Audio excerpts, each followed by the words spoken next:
Okay, today we are here at Walnut Creek at Buon Vino with brother and sister team, yes? Yes. Dan and Katie. So tell us how this all got started. Well, thank you very much for asking us, Scott and Elaine. We're very excited to have just recently celebrated 5 years here in our downtown Walnut Creek tasting room. But I actually cut my teeth working in Florence, Italy, where I developed this concept. The second day I was living in Florence, Italy 10 years ago, I stumbled into a shop just like what you'll see up in the front of our shop. Wines are on tap, you would come in, try a quick little splash to see if you liked it or not, and the guy would refill a bottle right in front of you, or over there, you can even bring in your own jug or whatever you want to refill. Right. So I said, this is so common sense, it's brilliant, and as a matter of fact, they used to do it many, many decades ago here in California. So what if we did the same thing in Northern California? We have Napa, Sonoma, Livermore, San Ynez, beautiful wine areas that are just within an hour or two's drive that we can bring to a downtown setting. So we launched our doors in 2014.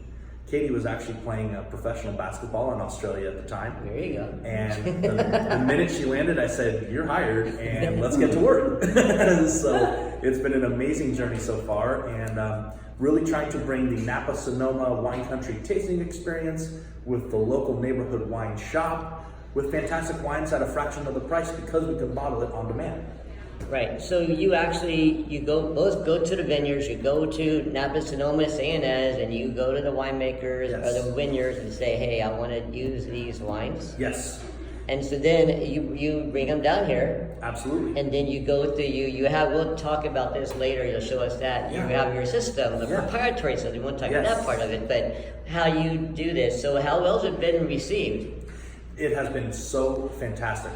We are growing month over month since we launched it 5 years ago. Right. We just recently have been collaborating and started an awesome partnership with, say, the Heritage Downtown. Right. We have worked with other restaurants, hotels. It's been just so well received by the local community as, hey, you don't need to spend a fortune on wine. It's not about who the winemaker was or what the vintage was or what Wine Spectator said. Those are all very important in collecting and in fine wine, but at our price point of $15 to $25 a bottle, just taste it. You like it or you don't. Right, it's interesting, the concept, because like you said, it's been done before many years ago. Mm-hmm. So all of a sudden, I think you're the only one that I know of that's seen doing this. I'm very anxious We are the to first try in it. America to do this. This concept is called Vino Sfuso, and Vino it's Sfuso, everywhere in Italy, and you can even find it in wine growing regions of France and Spain. Right. Without boring too much, a lot of this was kind of screwed up by Prohibition. So much of this, the Italian immigrants who launched California's wine country in the 1800s, you would bring your jug to the local guy, he would refill it for you. And then once Prohibition hit, the alcohol industry completely changed and become very, very highly, tightly regulated and taxed to a point that it really became, wine was viewed as a very fancy foreign concept as opposed to the local neighborhood shop. So we're trying to reintroduce that. So you have a wine club. We sure do. And so how does that work for people who are interested? It's so fun. Kate, you want to talk about the wine There you club? go. Yeah, Kate. Our wine club is one of a kind. We have the opportunity to buy the membership. It's $40 a month, and with that you get any 2 bottles off of our list. So unlike any other wine club in that we allow our wine club members to choose the wines that they want to bring home, which is kind of fun. Right. It's actually, I have to just be the owner here. It's $49 a month. Oh, sorry. Yeah. And that's 2 bottles of your choice, and you get 4 tastings whenever you come into the shop. There you go. To enjoy and actually hang out with us and receive a guided tasting from one of us. That's I like that. Yeah. So basically, the people come in, they finish their bottle. They aren't going to get that same bottle refill. I know there's a lot of people that you get a brand new bottle and that's ready to go. Okay. Can't legally refill yet. Right. I have been actually trying to reach out to our local congressperson to change that law because they allow breweries to do it with growlers. They allow olive oil shops to do it with olive oil. And there are a couple of states that will allow you to bring in your old bottle and have it refilled. So we're working on it, and it will happen, but it's one of those things that's going to take time. Well, awesome. Why is the wine so good? Yeah, there you go. So good. That's a good question. Yeah, the wine is so good. That's actually a great question, and I appreciate you asking it. In my wine studies, in a slight change from, say, what Scott and Elaine have done with becoming a sommelier, I went the course of what's called WSET. And that's a bit more focused on wine production and why a certain wine should cost what it costs, the factors affecting the style, the quality, and the price.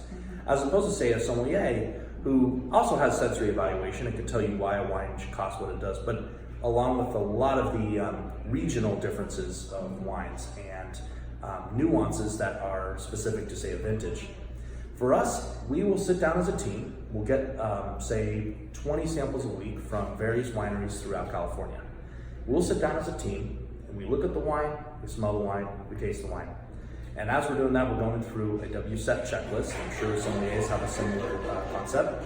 And we say, hey, we're checking all the boxes here. It's pretty, it smells clean, and it's got an interesting palate, and we can sell it for $20 a bottle. Let's bring it in.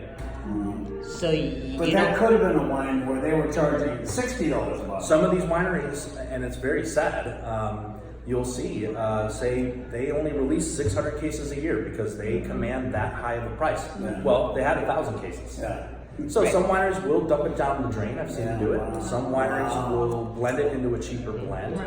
And then in the case of us, they'll sell it to another winery and say, hey, this is legally your wine now, so you're responsible for all the labeling, all the technical legal information about it. Right. I mean, we had some of the wines last night. We'll have you go through some of the wines you have a little bit later here. Yeah. But I noticed one of them actually had the name of the vineyard and where it came from. It's not like, red California wine. Actually, it's the name of it. Well, That's very important. I really appreciate you even noticing that, because if you go to a shop like this in Italy, the Right. bottle has no label. Right. You like it or you don't. It's no big deal.